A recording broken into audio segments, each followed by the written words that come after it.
Ok, amigos, vamos a ver en este momento lo que es la formación de las cuñas con los indicadores, en este caso indicadores de tendencia, de líneas de tendencia que forman los canales en nuestro gráfico. Y básicamente lo que sucede ahí es que muchas veces tenemos nosotros una tendencia bien definida, que los gráficos incluso empiezan a trazar dentro de la zona, ¿sí? Prácticamente, imagínense que el precio anda por acá haciendo sus movimientos. Entonces, ahí es donde empieza a graficarse automáticamente ese indicador. Luego tenemos, por ejemplo, otro indicador en el que cuando el precio se empieza a devolver, por ejemplo, en esta zona, si hiciese esto, lo podemos poner así como debiese ser un movimiento, ¿verdad? Si él ve que empieza a hacer esto, entonces, por ejemplo, al romper acá, él empieza a hacer también sus trazos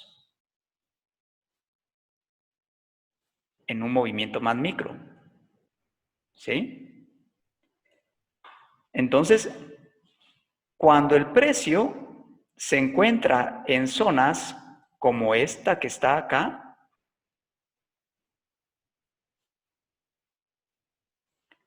en la que confluye un canal con el otro, el canal del movimiento macro y el canal del movimiento micro.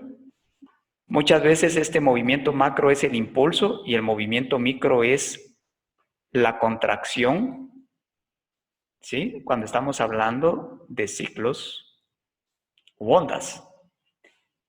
Entonces, un canal usualmente traza para este y otro canal traza para este. Entonces, cuando se unen ahí en esa zona los canales, es que le forman las cuñas. Entonces, si logran ver bien la cuña básicamente es este encierro de acá. ¿Sí?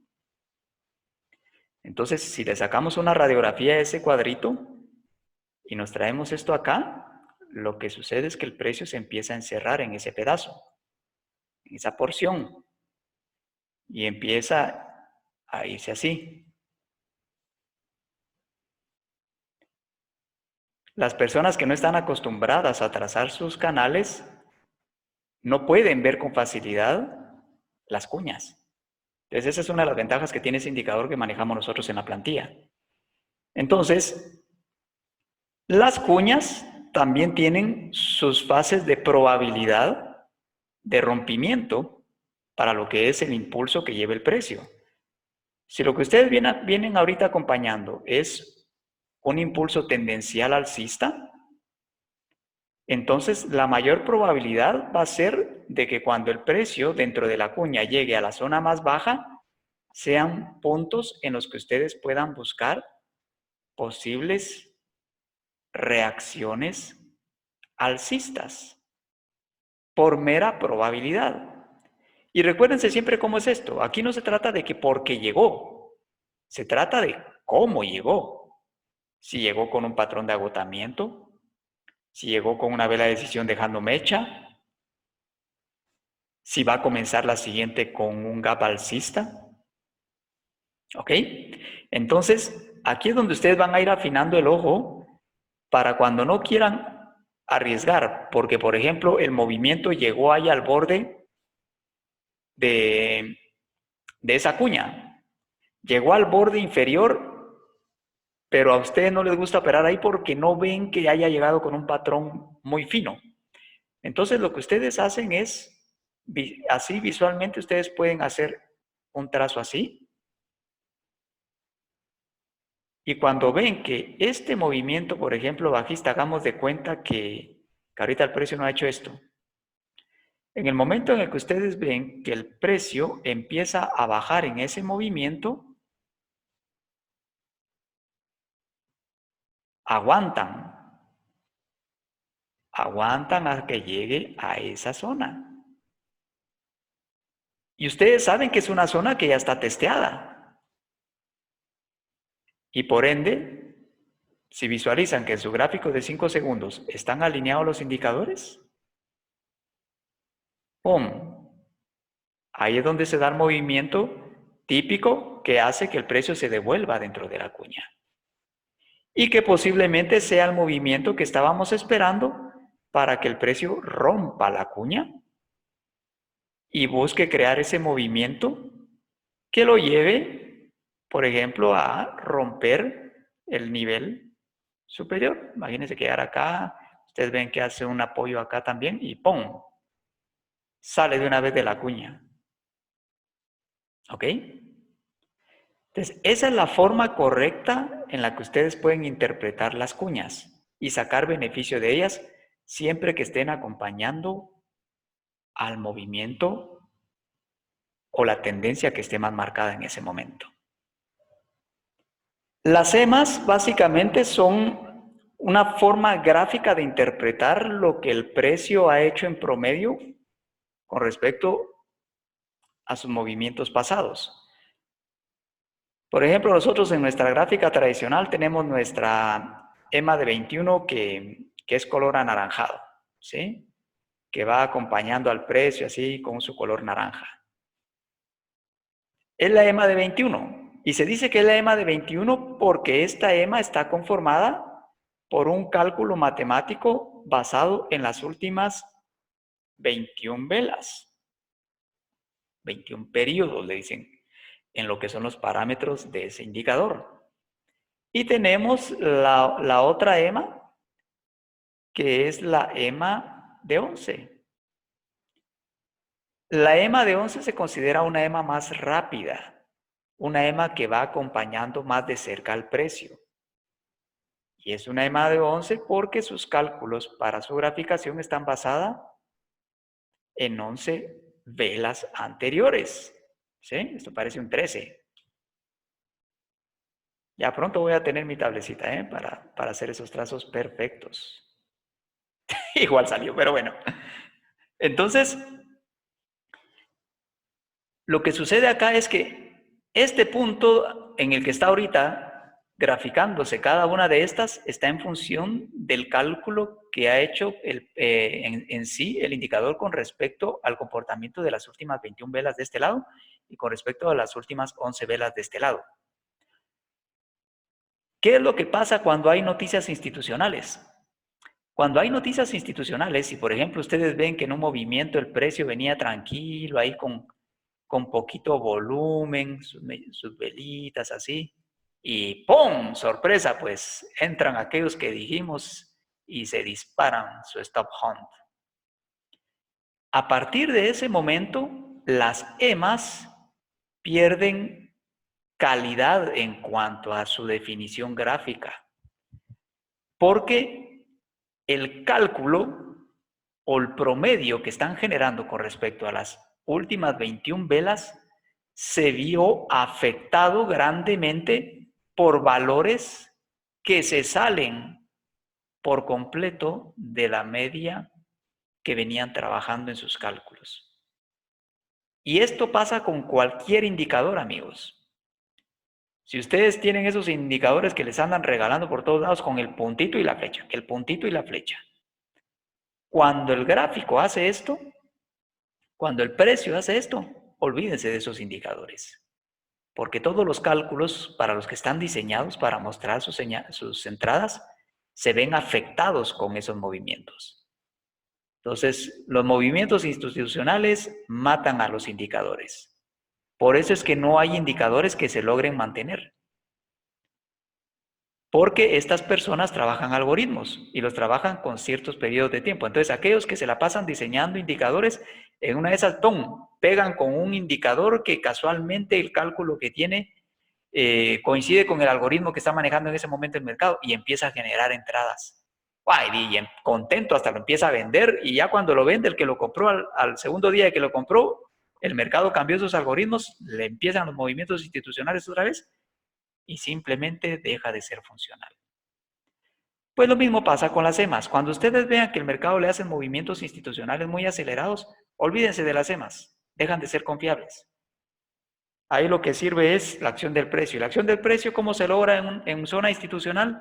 Simplemente trabajando aquellos patrones que nosotros conocemos. ¿Conocemos ya el gato muerto? Perfecto. ¿Conocemos el patrón de rango en la tercera parte? Perfecto.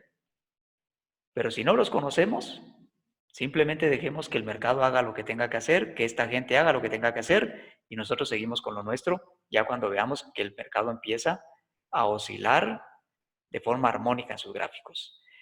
Pero a lo que voy yo ahorita realmente con el tema de las EMAs es cuando el precio queda encerrado entre ellas. Cuando el precio viene, por ejemplo, está por acá la EMA de 21. Pongamos la naranjadita como ustedes están acostumbrados a verla. Anda por aquí la EMA de 21, ¿verdad? Y de repente, por ahí en un cruce, se aparece la EMA de 11 y hace esto. Si nuestro precio en un movimiento alcista, por ejemplo, se nos queda encerrado acá dentro de las EMAs generan una resistencia muy fuerte para que el precio no suba o baje. Entonces, cuando ustedes vean que el precio se mete dentro de la EMA de 11 y la EMA de 21, lo primero que tienen que hacer ustedes es definir zonas de reacción. Ustedes rápido empiezan a ver su gráfico. Empiezan a ver, por ejemplo, por aquí hay un FIBO, por aquí hay un patrón que porque allá atrás había, por ejemplo, un patrón de pausa en el que el precio venía y después les hizo una pausa de continuidad, por ejemplo acá, y después siguió.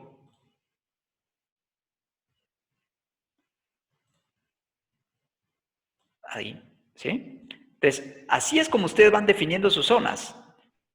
Van viendo si hay un buen FIBO, si hay una pausa de continuidad, si hay una vela doji. Va, entonces en el momento en el que ustedes ven que el gráfico está o el precio está encerrado, ustedes van a estar atentos a dónde comienza el movimiento.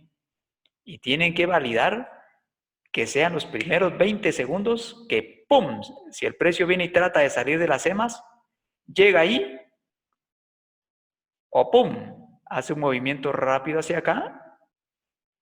En el momento en el que ustedes vean que hace ese movimiento hasta la zona que ustedes ya tienen identificada, ¿qué hacen? Se van a su gráfico de 5 segundos. ¿Están alineados mis indicadores? Sí. ¡Pum! Entrada con vela de rechazo al alza o ¡pum! Entrada con vela de rechazo a la baja. Porque la probabilidad de que el precio se devuelva a la zona de las EMAs es muy alta. ¿Ok? Ese es el único tipo de movimiento que yo les recomiendo operar cuando el precio queda encerrado dentro de las EMAs. Cuando está ya muy cerca de las EMAs, no lo hagan. ¿Ok? Cuando ya está, por ejemplo, finalizando movimientos así que se quedan justo en los bordes, así, ahí ya no les recomiendo que hagan eso de esperar a que trate de salir. Ahí mejor esperen a que se desarrolle o simplemente tomar en cuenta si a partir de este punto hiciera esto otra vez. ¿Sí? Porque de hecho es una entrada más segura todavía porque la distancia es más profunda. ¿Ok? Y ahí toman ustedes su entrada con vela de rechazo. Entonces, vela de rechazo, cuñas. Ah, se me olvidaba. Zonas doji. Si ustedes por aquí vienen con el precio y el precio viene haciendo esto. Viene subiendo. Después les deja un doji por acá.